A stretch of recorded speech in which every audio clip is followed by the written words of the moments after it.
In the picturesque village of Maplewood, nestled between rolling hills and dense forests, the arrival of winter brought with it a sense of magic and mystery. The snow-covered streets and twinkling lights created a cozy atmosphere, but beneath the surface, secrets lurked, waiting to be uncovered.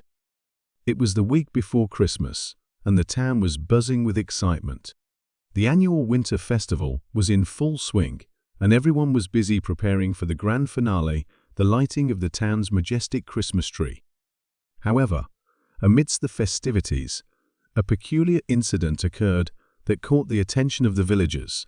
Miss Eliza Hart, the town's beloved librarian, had reported the theft of an ancient book from the Maplewood Library.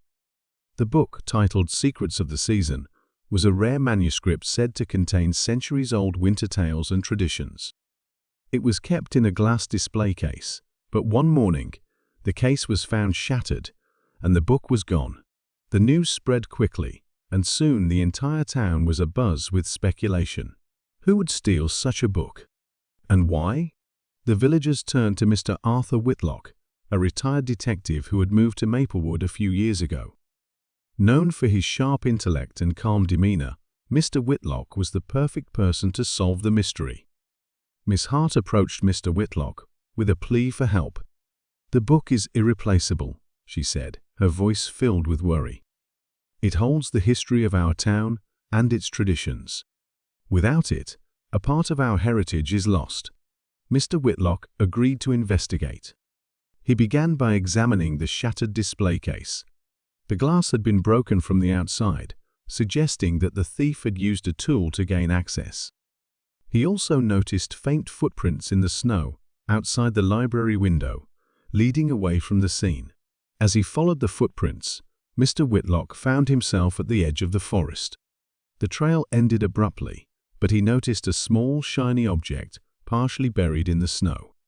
It was a silver button with a unique design, a snowflake. He pocketed the button and continued his search. The next day, Mr. Whitlock visited the local tailor, Mr. Higgins, to inquire about the button. Mr. Higgins recognized it immediately. "That's from the coat I made for young Thomas Reed," he said. "He ordered it specially for the Winter Festival." Thomas Reed was a reclusive artist who lived on the outskirts of Maplewood. He was known for his eccentric behavior and love for old books. Mr. Whitlock decided to pay him a visit. When he arrived at Thomas's cottage, he found the artist working on a painting of the town's Christmas tree. Mr. Whitlock casually mentioned the stolen book, observing Thomas's reaction. The artist seemed nervous and avoided eye contact. "Thomas," Mr. Whitlock said, pulling out the silver button, "I believe this belongs to you. Care to explain how it ended up near the library?"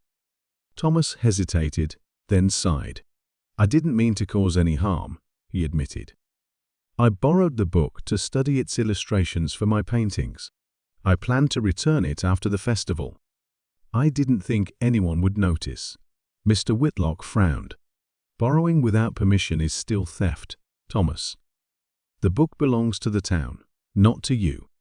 Thomas apologized profusely and handed over the book. Mr. Whitlock returned it to Miss Hart, who was overjoyed to have it back. The villagers were relieved, and the winter festival continued without further disruption. As the Christmas tree was lit that evening, Mr. Whitlock stood among the crowd, reflecting on the case.